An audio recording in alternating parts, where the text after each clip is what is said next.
দোয়া আল্লাহ আপনি আমাদের হায়াত নেক রাখবেন আল্লাহ দোয়া কবুল করে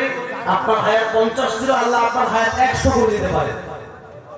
সুবহানাল্লাহ পড়ে এই যে দোয়ার কোনো বিকল্প নাই বেশি বেশি দোয়া করে আল্লাহ তৌফিক পরিবর্তন করে দেয়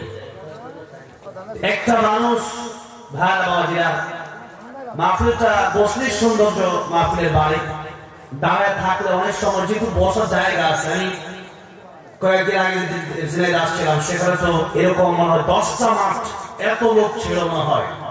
থানাটা আমার খেয়াল আসতেছে না কয়েকদিন আগে আসলাম শৈলকুপান আরেকটা থানা আছে কি জানি আমি একটু ভুল বলবো ওই আর কি থানা আছে বলেন তো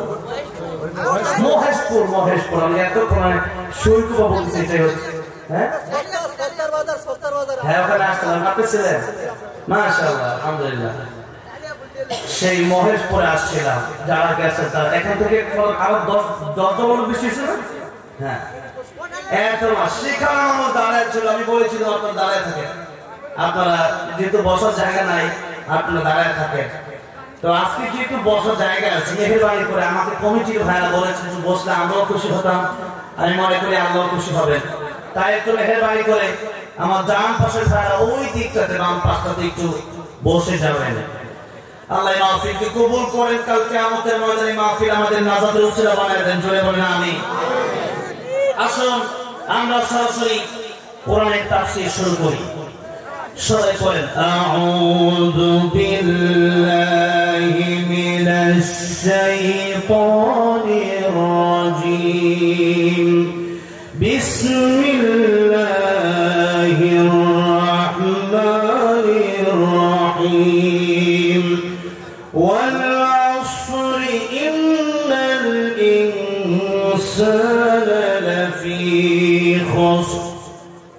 ইল্লাল الصالحات وتواصوا بالحق وتواصوا بالصبر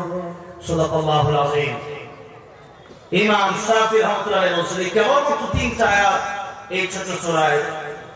ইমাম শাফিঈ রাহমাতুল্লাহ আলাইহি একটা সূরা নিয়ে যদি কোনো মানুষ গবেষণা করে চিন্তা করে এর তাফসীর যদি বোঝার চেষ্টা করে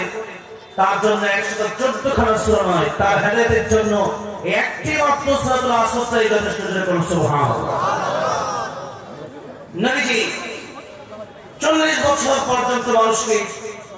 কোরআনের আয়াত শোনালেন না যেহেতু তখন নবীজির কাছে কোরআন নাযিল হলো না 40 বছর পর্যন্ত নবী তাবকি আর আমি সাদিক নবীজি সত্যবাদী নবীজি আমানতদার 40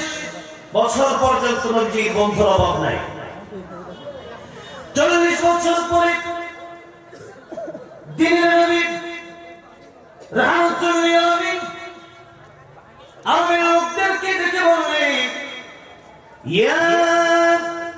আইয়ুহান নাস কুলু লা ইলাহা ইল্লাল্লাহু তুফলিহুন হে দুনিয়ার মানুষেরা লা ইলাহা ইল্লাল্লাহ তোমরা পড়ে নাও মেনে নাও এক আল্লাহ ছাড়া কোনো ইলাহ নাই এক আল্লাহ ছাড়া কোনো রব নাই এক আল্লাহ রাব্বুল আলামিন ছাড়া কোনো সৃষ্টিকর্তা নাই এক আল্লাহ ছাড়া কোনো খালিক নাই এক আল্লাহ ছাড়া কোনো মালিক নাই এক আল্লাহ ছাড়া কোনো আইনদাতা নাই এক আল্লাহ রাব্বুল আলামিন ছাড়া কোনো বিধানদাতা নাই যখনই বলল আমার হাত বলল তাব্বালাকা লিহাযা জামাতা ইয়া মুহাম্মদ তুমি কি এই জন্য আমাদেরকে ডেকেছো যে ধ্বংস হয়ে যাও কোথায় আমাদের 360 খোদা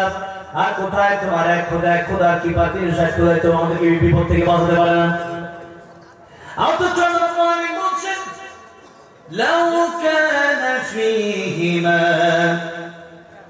আলিহাতুন ইল্লাল্লাহু লাফাসাদাতা প্রভু যদি একজন হতো আল্লাহ যদি একজন হতো তাহলে এই দুনিয়া শৃঙ্খলা ঠিক থাকতো না দুনিয়াটা ধ্বংস হয়ে যেত আর বহু আগে এক আল্লাহ বলতো এই দুনিয়ায় চন্দ্র আজকে উঠবে আরেক আল্লাহ বলতো উঠবে না এক আল্লাহ বলতে সূর্য উঠবে আর এক আল্লাহ বলতে উঠবে না। দুই জায়গায় সব শেষ হয়ে যেত। তাই আল্লাহ বলছেন ইন্নাল্লাযীনা তাদউনা মিন দুনিল্লাহি লা ইয়াখলুকু যুবাবান ওয়ালাউ ইজতামাউ লাহু ওয়া ইয়াসলুবহুমুদ যুবাবু শাইআন লা يستنقذوه من ضعف الطالب والمطلوب আমি আল্লাহ এই দুনিয়ার মানুষ যাদেরকে অপরে স্বীকার করেছে, যাদেরকে তারা ইলাহ মেনেছে, যাদেরকে তারা মাবুদ মেনেছে, এতটাই দুর্বল একটা মশা মাছিরা বানানোর ক্ষমতা রাখে না। শুধু তাই না, আল্লাহ বলেন এত দুর্বল, তাদের সামনে যখন দুধ কলা বিভিন্ন রকম খাবার রাখা হয়, আল্লাহ তো খায় না আর তাদের প্রভু খায়। এই জন্য তাদের সামনে যখন খাবার রেখে দেওয়া হয়, মশা মাছি সেই খাবারগুলো যখন খেয়ে নেই, এই একটা মশা মাছিও সেই তাদের প্রভু তাড়ানোর মতো ক্ষমতা নাই।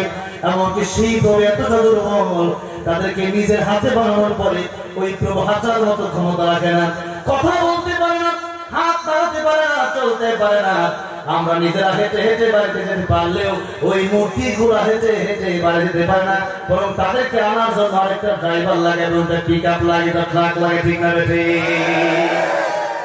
এতটাই তো আল্লাহ বলছেন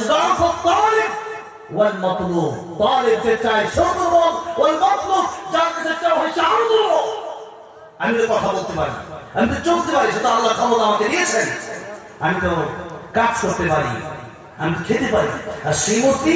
খেতে পারে না, কথা বলতে পারে না, চোখে দেখে না, কানে শোনে না।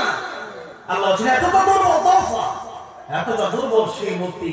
এদের কাছে মানুষ কিভাবে গিয়ে সাহায্য চায়? অথচ একদিনে কাফের মূর্তি বাজারে নিয়ে যাচ্ছে, ছোট ছোট মূর্তি কাঁধে করে বিক্রির জন্য অথবা